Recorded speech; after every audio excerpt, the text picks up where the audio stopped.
ఒకరోజు రాత్రి బాగా వర్షం పడింది. ఉదయం లేచి నా తోటలోకి వెళ్ళాను. నిన్నటి వరకు పచ్చగా నవ్విన మొక్కలు ఈరోజు ఆకులన్నీ చిల్లులు, కొమ్మలన్నీ కొరికిన గుర్తులు.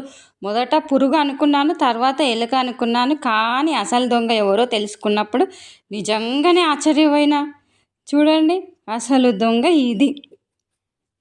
అయితే కానీ కథ ఇక్కడితో ముగియలేదు. వాటిని తరిమి వేయడానికి అందరు చెప్పిన ఒక చిట్కా చేశా. అది నిజంగా పనిచేసిందా లేదా అది కూడా ఒక అపోహనేనా? చివరి వరకు చూడండి, అసలు నిజం మీరే తెలుసుకుంటారు. హాయ్ అండి, వెల్కమ్ టు మై ఛానల్. అందరికీ నమస్తే. ఈరోజు నేను నత్తగుల్లలను ఎలా నివారించాలి అనేది చూపిస్తా. చూడండి, శంకులు నేను చూడండి చిన్నగా ఎట్లా ఉన్నాయి, అసలు వీటిని ఎట్లా నివారించాలి అనే కొన్ని విషయాలు చెప్తా. ఇంటి చిట్కాలు అనమాట. ఆ రాత్రి టార్చ్ తీసుకొని తోటలోకి వెళ్ళాను. ఏమీ కనిపించలేదు. కొంచెం దగ్గరగా చూశాను. కుండి వెనక తడి మట్టిలో నెమ్మదిగా కదులుతున్న నత్తలు కనిపించినాయి. నెమ్మదిగా నడిచిన మొక్కను మాత్రం వేగంగా తినేస్తున్నాయి. వర్షాకాలంలో తడి, చల్లదనం, కుళ్ళిన ఆకులు ఇవన్నీ వాటికి స్వర్గం. అయితే ఇక ఈ పుదీనా మొత్తము ఇక తినేస్తాయి అని చెప్పేసి ఇక కట్ చేయాలని అనుకుంటున్నాను అనమాట. ఇక గుడ్డు పెంకుల సీక్రెట్ ఏంటంటే, మన పక్కింటి అత్తయ్య ఒక చిట్కా చెప్పింది. ఏంటిదంటే, గుడ్డు పెంకులు వేయమ్మా నత్తలు రావు అని అంది. అయితే సరేలే ట్రై చేద్దాము, పోయేది ఏముంది అని అనుకున్నా. నేను కూడా పొడిగా చేసి గుడ్డు పెంకులను మొక్క చుట్టూ చల్లాను. మీకు అది చూపిస్తా ఎట్లా చల్లినా అనే విషయం. ఇప్పుడైతే నేను ఈ పుదీనాను తెంపేస్తాను, ఎందుకంటే ఇంకా ఇవి మొత్తము తినేస్తాయి. ఒక్కసారి స్టార్ట్ అయినాయి అంటే ఇక అంతే, మొత్తం తినేసిన దాకా, ఆకులను చిల్లులు చేసిన దాకా ఈ శంఖము ఇవి ఉంచవన్నమాట. నత్తలు ఉంచవు అస్సలు. అందుకే మీరిగినంగా మొత్తము తెంపేసిన తర్వాత మళ్ళీ మనకు తెలిసిన చిట్కాలన్నీ పాటించండి. తప్పకుండా ఇక రిజల్ట్ వస్తుంది. కాకపోతే 100% రిజల్ట్ అని చెప్పలేను. మీరు ఎప్పటికప్పుడు గమనిస్తూ పాటిస్తూ ఉండాలి. అయితే మీరు చూడండి, అసలు నేను ఏం చేసినా, ఏం పాటించినా అని. ఈ ఒక్క తొట్టి అనే కాదు, చాలా ఉన్నాయి. పైన తొట్లైనా వచ్చినాయి, మీకు అది వేసి చూపిస్తా.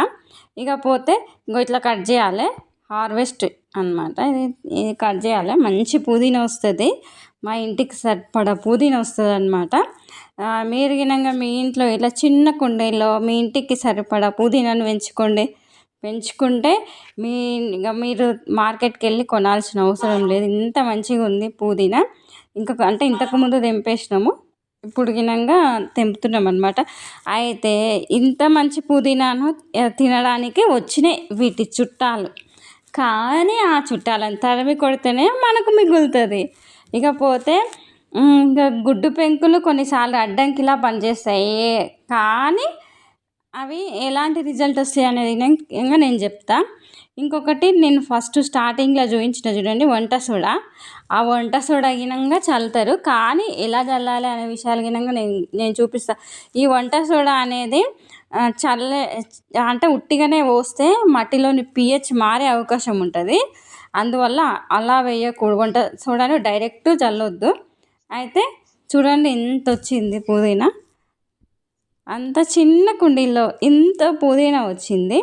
ఇక సగం ఆకులు పోయినాయి కాబట్టి ఇప్పుడు మన ప్రయోగాలు స్టార్ట్ చేయాలన్నమాట. చూడండి, గెలగిస్తున్నా, అంటే ఎక్కడెక్కడ ఉన్నాయి అని చూస్తున్నా. ఇక అయితే వంట సోడా అనమాట. ఇక ఇది వంట సోడాని తీసుకుంటా. ఒక స్పూను మగ్గులో వేసి, మగ్గు నీళ్ళలో వేసి కలిపేసి దాంట్లో పోస్తా అనమాట. Spray bottle. డైరెక్ట్ వంట సోడా వేయను, ఎందుకంటే మట్టిలోని pH మారే అవకాశం ఉంది, మొక్కలు దెబ్బతినే అవకాశం ఉంటుంది అనమాట. మన మొక్కల కోసం వేసే మట్టిలో ఎక్కువ వంట సోడా పెడితే మట్టి స్వభావం మారచ్చు, వేళ్ళు దెబ్బతినే ప్రమాదం ఉంటుంది. అందుకే నేరుగా కుండీలో వంట సోడా చల్లడం మాత్రం మంచిది కాదు. ఇదైతే బాగా గుర్తుపెట్టుకోవాలి. అయితే కుండీ దగ్గర కుళ్ళిన ఆకులను తొలగించాలి, నీరు నిల్వ కాకుండా చూసుకోవాలి. రాత్రి ఒక తడి కార్పెట్ ముక్క పెట్టండి. ఉదయం చూసేసరికి నత్తలన్నీ దాని కింద చేరుతాయి. వాటిని సులభంగా తొలగించవచ్చు అన్నమాట. అప్పటి నుంచి నా మొక్కలు మళ్ళీ పచ్చగా మారడం స్టార్ట్ అయినాయి అనమాట. అయితే నేనైతే ఈ వంట సోడాని ఇప్పుడైతే స్ప్రే చేస్తున్నా. డైరెక్ట్ అయితే వేయట్లేదు. ఇంకా అన్ని పురుగులు పోతాయి అన్నమాట. కొంచెం సాయిల్లో ఇనంగా స్ప్రే చేసుకోవాలి, అన్ని పురుగులు పోతాయి. ఇదైతే గుర్తుపెట్టుకోండి. ఒక్క నత్తలు, శంకులు, చీమలు గినంగా పోతాయి. ఈవెన్ చీమలు గినంగా పోతాయి అన్నమాట. ఇక అయితే చూపిస్తున్నా చూడండి. ఇవి ఆకులను తినేస్తూ ఉంటాయి. అందుకే ముందు జాగ్రత్త అవసరం అనమాట. వర్షాలు పడ్డాయి అంటే అవి వచ్చే అవకాశం ఉంటుంది. ఇక అప్పటి నుంచి అంటే ఈ గుడ్డు పోషకలు ఇవన్నీ వేసినప్పటి నుంచి కొంతవరకు అయితే పరిష్కారం దొరికిందనమాట. ఫుల్ పరిష్కారం అని నేను చెప్పలేను. ఇక ఇవన్నీ పెద్దగా అంటే నుజ్జు ఎక్కువ వేయొద్దు, కొంచెం లావుగానే ఉండాలి. ఎక్కువగా చేయొద్దనమాట. ఎందుకంటే కోసుకోవాలన్నమాట. నత్తల శరీరానికి కోసుకోవాలి, అవి భయానికి దూరంగా పోతాయి అన్నమాట. ఇక నేనైతే ఇవన్నీ చేసుకుంటున్నా, అన్నీ జమ చేసి పెట్టుకున్నా. అయితే నేను కూడా పొడిగా చేసి గుడ్డు పెంకు పోస్తే అంత రిజల్ట్ ఉండదు అనమాట. ఇట్లా లావుగా చేసుకుంటూనే ఉంటుంది. మొదటి రోజు కొంచెం తక్కువగా కనిపించినాయి, అయ్యో అని అదే అసలు సీక్రెట్ అనుకున్నా. కానీ మరో రోజు భారీ వర్షం పడింది. ఉదయం చూసేసరికి నత్తలు మళ్ళీ వచ్చేసాయి. అప్పుడు తెలిసింది గుడ్డు పెంకులు కొన్నిసార్లు అడ్డంకిలా పనిచేస్తాయి, కానీ అవి శాశ్వత పరిష్కారం మాత్రం కాదనమాట. అదైతే గుర్తుపెట్టుకోండి. ఇక ఇంకా దీనికంటే అన్నిటికంటే మీ ఇంట్లో టీ పౌడర్ కాఫీ పౌడర్ అయితే నత్తలు చనిపోతాయి అన్నమాట. కాఫీ పౌడర్ వేస్తే ఆల్రెడీ నేను ఒక వీడియో చేసిన. మీరు కనుక ఆ వీడియో చూడాలనుకుంటే నా ఛానల్లో ఉంటుంది. కాఫీ పౌడర్ తోటి ఈ నత్తలు వాటిని పూర్తిగా నాశనం చేయొచ్చు అనమాట. ఇదైతే బెస్ట్ రెమెడీ. నేను జస్ట్ ఇది లాస్ట్ టైం ఒకసారి వీడియో పెట్టినా కాబట్టి అది చూపించట్లేదు. ఇప్పుడు గుడ్డు పిసుకలు మాత్రమే చూపిస్తున్నా, వంట సోడా మాత్రమే చూపిస్తున్నా. ఇంకా మీరు రెండింటికంటే దాన్ని బెస్ట్గా ఉపయోగించవచ్చు అనమాట. ఇకపోతే ఫ్రెండ్స్, ఇలా ఇంటి చిట్కాలు పూర్తిగా పాటించండి. మీ మొక్కలు చాలా బాగా ఉంటాయి అన్నమాట. చాలా ఈజీ, రూపాయి ఖర్చు ఉండదు, చాలా ఈజీ అన్నమాట. నత్తలన్నీ ఇట్లా దూరం అయితే ఇంత మంచి పూలు వస్తాయి అన్నమాట. ఇక ఈ ఇంటి చిట్కా పాటించండి. మొక్కలను ప్రేమిస్తే సరైన పద్ధతిని ఎంచుకోండి. చిన్న జాగ్రత్త పెద్ద నష్టాన్ని ఆపుతుంది. ఈ నత్తలు ఉన్నాయి అని ఎలా గుర్తించాలంటే, ఈ లక్షణాలు కనిపిస్తే వెంటనే జాగ్రత్త పడండి. ఆకుల్లో రంధ్రాలు వస్తాయి, వెండి రంగు జిగురు గీతలు కనిపిస్తాయి. కొన్ని చెట్లకు, ఎక్కువ దోస చెట్లకు, వీటికి ఇట్లా గీతలు పాము గీతల్లాగా కనిపిస్తాయి. పూలను కొరికేస్తాయి, కొత్త చిగుళ్ళు కనిపించవన్నమాట. ఇక ఇవి ఇట్లా రకంగా ఉంటేనైతే నత్తలు ఉన్నట్టే అన్నమాట. ఇంకా కొంతమంది ఏం చేస్తారంటే దీనికి బెస్ట్ రెమెడీ బూడిద చల్లొచ్చు.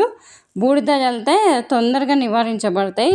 చెక్క బూడిదను మొక్క చుట్టూ పల్చగా వేయండి. నత్తలు దాటడానికి ఇష్టపడవు, కానీ వర్షం పడితే మళ్ళీ వేయాలి.